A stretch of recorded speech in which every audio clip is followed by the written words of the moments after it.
மாண்புமிகு தமிழ்நாடு முதலமைச்சர் அவர்கள் பல்வேறு திட்டங்களுக்கு ஒவ்வொரு கட்டமாக பணம் ஒதுக்கி அந்த திட்டங்களை நிறைவேற்றுவதற்கான வாய்ப்பையும் ஏற்பாட்டையும் செய்து கொடுத்து கொண்டிருக்கிறார்கள். நம்முடைய சூரம்பட்டி டேமில் இருந்து இந்த நஞ்சை ஊத்துக்குழி வரை 13 கிலோமீட்டர் உள்ள இந்த ஓடை, இதில் பல இடத்துல வந்து தண்ணி தேங்கி நின்று பிரச்சனை ஆகுதுங்கிறதுக்காக ஏறத்தாழ ஒரு 21 லட்சம் ரூபாய் ஒதுக்கி இதை தூர்வாருவதற்கான நடவடிக்கை எடுக்கப்பட்டிருக்கிறது. அதில் 4 கிலோமீட்டர் முதல் கட்டமாக எடுக்கப்பட இருக்கிறது. அதை தொடர்ந்து மற்றதையும் அவசியத்திற்கேற்ப நடவடிக்கை எடுக்கப்படும். அதேபோல் இந்த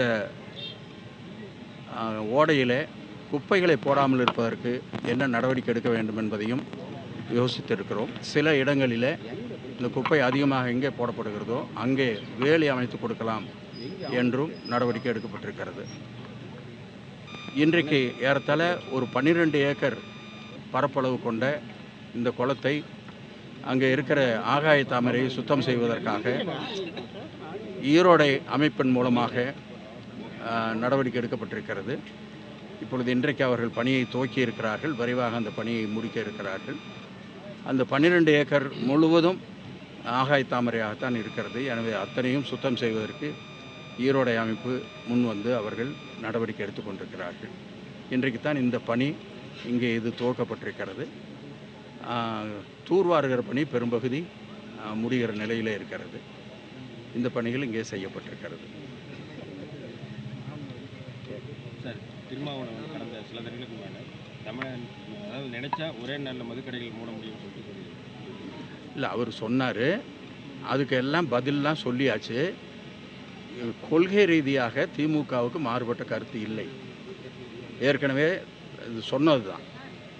ஆனால் நடைமுறையில் அதை நம்ம செய்யறதுங்கிறது ஒன் டேயில் பண்ணோம்னா என்ன ஆகுங்கிறது எல்லாத்துக்கும் தெரியும். அதனால் படிப்படியாக இதை செய்வதற்கான நடவடிக்கை எடுக்கப்பட்டிருக்கிறது. ஏற்கனவே 500 கடைகள் மூடப்பட்டிருக்கிறது.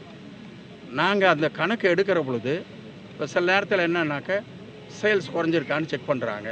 இப்போ கவர்மெண்ட் சேல் பண்ணுறதுல தான் அக்கறையாக இருக்காங்க அப்படிங்கிற மாதிரிலாம் தவறான ஒரு பிரச்சாரம் செய்யப்படுகிறது. அது எதுக்காக அதை கவனிக்கிறாங்கன்னா, வேறு ஏதாவது தவறாகி வேறு இடத்துக்கு மாற்றி செல்லுகிற ஒரு இல்லீகல் இது வருதா, இதை செக் பண்ணுறதுக்கு அது ஒரு கருவியாக பயன்படுத்தப்படுகிறது. எனவே அந்த வகையில் தான் இருக்கிறதை ஒழிய திராவிட முன்னேற்ற கழகம் தளபதியினுடைய எண்ணமும் நான் ஏற்கனவே உங்களுக்கு சொன்னேன். கண்டிப்பாக படிப்படியாக இதை குறைத்தே ஆக வேண்டும் என்பது தான் அவருடைய எண்ணமாக இருக்கிறது.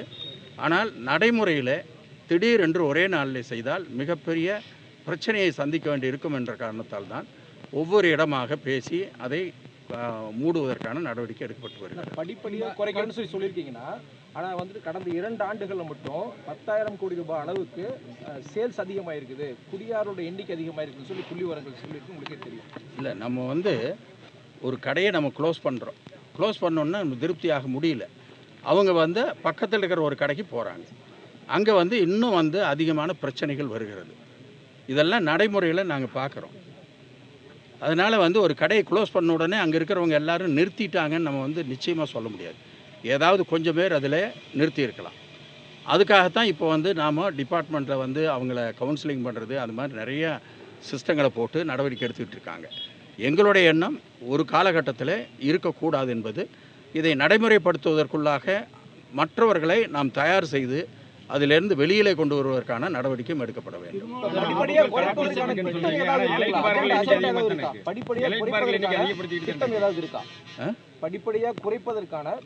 கண்டிப்பாக அந்த திட்டம் இருக்கிறது. முதலமைச்சர் அவர்கள் சொல்லி இருக்கிறார்கள். அதில் தான் 500 கடை க்ளோஸ் பண்ணியிருக்கோம்.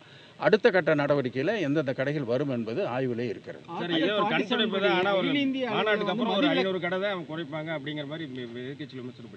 நீங்கள் எங்கெங்கே முடியுமோ அதை செய்வோங்க. ஒருவேளை அது செய்கிறதுனால வேறு தவறுகள் நடந்தால் நீங்களே அதை திருப்பி கேட்பீங்க. இங்கே தப்பு நடக்குன்னு தெரியுமில்ல, அதுக்கு முன்னாடியே ஏற்பாடு பண்ணிவிட்டு அப்புறமெல்லாம் க்ளோஸ் பண்ணியிருக்கணும்னு இப்போ கேட்பீங்க.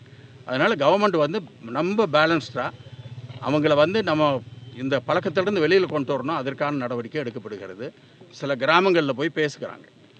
போய் பேசி இந்த கடை இங்கே வேண்டாம், நீங்கள் ஊரில் இருக்கிறவங்க எல்லாத்துட்டையும் பேசுங்க. இந்த மாதிரியெல்லாம் நடவடிக்கை எடுத்துகிட்டு இருக்கோம் பல விதமாக. அதனால் வந்து இப்போ க்ளோஸ் பண்ணுறதுங்கிறது பெரிய விஷயமே இல்லை.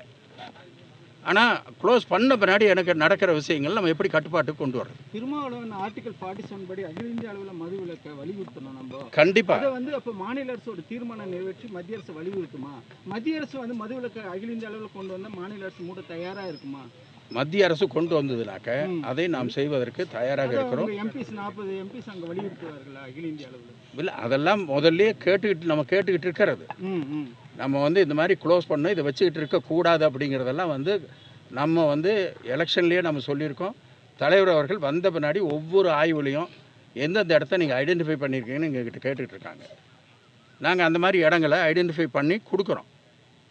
அது மாதிரி கொடுத்து கொண்டு இருக்கிறோம். கடந்த 3 ஆண்டுகளில் 600 அவர் செந்தில் பாலாஜி இந்த போது மூடினது. இப்போ நீங்கள் வந்து ஏற்கனவே 1.5 வருஷம் ஆக போகுது. இது இனி ஏதாவது மூடுறதுக்கு ஏதாவது திட்டமிட்டு வச்சு இப்போ வந்து நாங்கள் ஒரு லிஸ்ட் அவுட் பண்ணியிருக்கோம். மூடுறதுக்கு அது லிஸ்ட் அவுட் பண்ணியிருக்கோம். நான் அது வந்து ஃபைனல் பண்ணிட்டு தான் நான் சொல்லணும். லிஸ்ட் அவுட் பண்ணியிருக்கோம். அது பண்ணும்போது அவங்க வந்து மற்ற இடத்துக்கு போய் டிஸ்டர்ப் ஆகாமல் இருக்குமாங்கிறதை செக் பண்ணிட்டு நாங்கள் பண்ணுறோம். அதிமுக ஆட்சியில் வந்து 1800 கடை நாங்கள் 10 ஆண்டுகள், அம்மா ஆட்சியில் 3, அதுக்கப்புறம் இவர் ஆட்சி ஏறக்குறைய 6000 சொச்சம் 4800 ஆயிருக்குது. ஆனால் திமுக 3 ஆண்டுகள் 500 கடை தான் மூடியிருக்காங்கன்னு அதிமுகன்னு குறை சொல்கிறாங்க. அதை பற்றி ஏங்க, நாங்கள் தான் சொல்கிறோம், அவங்க மூடும்போது 1500 கடை மூடிட்டாங்கன்னு சொல்கிறீங்களா? அப்போ அதை ஃபில்டர் பண்ணி அவங்க பண்ணிட்டாங்கன்னு வைங்க. நாங்கள் 500 ஃபில்டர் பண்ணி பங்குக்கு இதில் ஒன்றும் இல்லைங்க. இது இல்லை, இதில் வந்து தவறான இடத்துக்கு அவங்க போகாமல் பார்த்துக்கிட்டு நாங்கள் அதை நடவடிக்கை எடுக்கணும்னு சொல்கிறோம். நீங்கள் அதை அந்த பேசிக் உங்களுக்கு வந்து அண்டர்ஸ்டாண்ட் ஆகாமல் இல்லை, எல்லாத்துக்கும் புரியும். ஆனால் திருப்பி கேட்டுட்டு இருக்கீங்க. அறிவுரை சொல்ல போகிறேன் நாங்கள். அது மாதிரி எவ்வளோ இளைஞர்கள் இது வரைக்கும் கம்ப்ளீட்டாக ஸ்கூலில் இதுக்காக விழிப்புணர்வு எடுத்துப்பட்டு மீட்டிங்கெல்லாம் நடத்தப்பட்டு அதெல்லாம் செஞ்சுக்கிட்டே வருது. எல்லா நடவடிக்கையும் எடுத்துக்கிட்டு தான் இருக்கிறோம். டி அடிக்ஷன் சென்டர் எல்லா மாவட்டத்திலும் உருவாக்குறதுன்னு திமுக தேர்தல் வாக்குறுதி இருந்தது. எத்தனை ஓப்பன் பண்ணி? அந்த டி அடிக்ஷன் சென்டரில் பல பேர்ஸில் ஒர்க் பண்ணுற டாக்டர்ஸு அந்த நர்சஸ் கூட சேலரி சரியாக தரல. நிறைய இடத்துல அந்த டி அடிக்ஷன் சென்டர் மூடப்பட்டிருக்குன்னு தகவல் வந்திருக்கு. இல்லை, அது வந்து எனக்கு அந்த மாதிரி ஒரு கம்ப்ளைண்ட் இல்லை. நான் செக் பண்ணி பார்க்கலாம். மீண்டும் மனைகள் வரைமுறைப்படுத்துறதுக்கு அறிவிப்பு செய்திருக்கீங்களா? எதுங்க? மனைகள் அங்கீகரிக்கப்படாத மனைகளை வரைமுறைப்படுத்துவதற்கு இல்லை, வரைமுறைப்படுத்துவதற்கு ஏற்கனவே போதிய அளவு அறிவிப்பு ஏதாவது வந்துருக்கு? இல்லை, போதிய அளவு அவகாசம் கொடுத்தாச்சு. இப்போ மறுபடியும் அவங்க வேணுமா இருந்ததுனாக்க இன்னொரு அவகாசம் கூட கொடுக்கலாம். ஆனால் இது கொடுத்துக்கிட்டே இருக்கிறது வந்து சிரமமாக இருக்குது. அறிவிப்பு வரல. இப்போ அவங்களுக்கு இருக்கிற டைம் வந்து அநேகமாக இன்னும் 1 மாதமோ 2 மாதமோ இருக்குதுன்னு நினைக்கிறேன். சென்னையில் விற்கப்படாத கட்டிடங்கள் இங்கே ஹவுசிங் போர்டு பல கட்டிடங்கள் இருக்குது. அதாவது தனியார் துறை மூலிமா விற்பதற்கு நாங்கள் நஷ்டத்தில் வந்து ஹவுசிங் போர்டு விற்பனை செய்கிறது. வாங்க ஆள் இல்லை அப்படின்னு இல்லை, அது வந்து அதுக்கு ஒரு கமிட்டி போட்டு அது விற்பதற்கு அதுக்கு ஏற்பாடு செய்யணும்னு சொல்லி பண்ணியிருக்கோம். கொஞ்சம் வீடுகள் வந்து விற்காமல் இருக்கிறது உண்மை. இப்போ நாம் என்ன பண்ணுறோன்னா, வீடு கட்டும் போதே அங்கே வந்து போய் சர்வே எடுக்க சொல்கிறோம். இங்கே வந்து இது சேல்ஸ் ஆகுமா ஆகாதா, இங்கே எவ்வளோ அவசியம் இருக்குது அப்படிங்கிறத அந்த ஏரியாவில் போய் சர்வே எடுத்துகிட்டு அதுக்கு பின்னாடி தான் வந்து அது மேல் நடவடிக்கை எடுக்கிறோம். அந்த சர்வேயில் போதிய அளவுக்கு வந்து ரிப்போர்ட் நமக்கு வந்து டிமாண்ட் இல்லாத மாதிரி இருந்ததுன்னா அந்த இடத்துல பண்ணுறது. சென்னையில் கட்டப்பட்ட அடுக்குமாடி வீடுகள் உங்கள் ஆட்சியில் கட்டப்பட்டது அவங்க ஆட்சியில் கட்டப்பட்டதா ஏன் விற்கப்படாமல் இருக்குது? ஹை விலை அதிகன்றதுனாலே மொத்தம் எவ்வளோ வீடுகள் விற்கப்படாமல் இருக்குது? ஏறத்தாழ 5000 வீடுகள் விற்காமல் சென்னையிலேயே மொத்தம் இல்லை, மொத்தமாக நான் சொல்கிறது 5000 வீடுகள் விற்காமல் இருந்தது. கொஞ்சம் முயற்சி எடுத்து ஒரு 1000-1500 அது அப்பார்ட்மெண்ட்ஸ் தாங்க விற்காமல் இருக்குது. தனியார் இதுவும் இருக்குது, இண்டிபெண்ட் ஹவுஸும் அப்படி இருக்குது. உடுமல்பேட்டில் போய் பார்த்தீங்கன்னாக்கா 105 வீடு அப்படியே இருக்குது. இதெல்லாம் வந்து நீண்ட காலமாக இருக்கிறது. நாங்கள் ஆமாம், அவங்க அந்த ஆட்சியில் கட்டப்பட்டதை இதை ஒரு அனுபவமாக வச்சு தான் நாங்கள் வந்து விலை உயர்வுன்றதுனால இல்லை, அது எல்லாமே இருக்குது.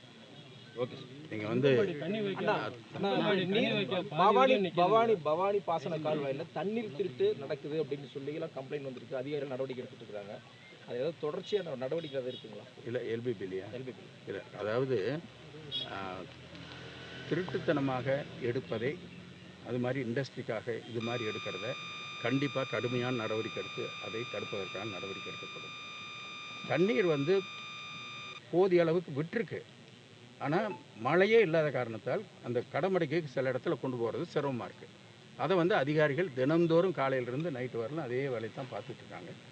அது அந்த மாதிரி நடவடிக்கை அது இன்றைக்கி அமைச்சரவையில் மாற்றம் இருக்கும் அப்படின்னு சொல்லி தளபதி சொல்லியிருக்காரு. நீங்கள் அதை எப்படி பார்க்குறீங்க?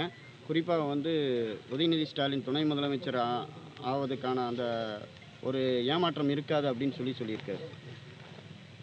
தலைவர் சொல்லிட்டார்ல. இல்லை நீங்கள் என்ன சொல்கிறீங்க? அதுக்கான உங்களுடைய கருத்து.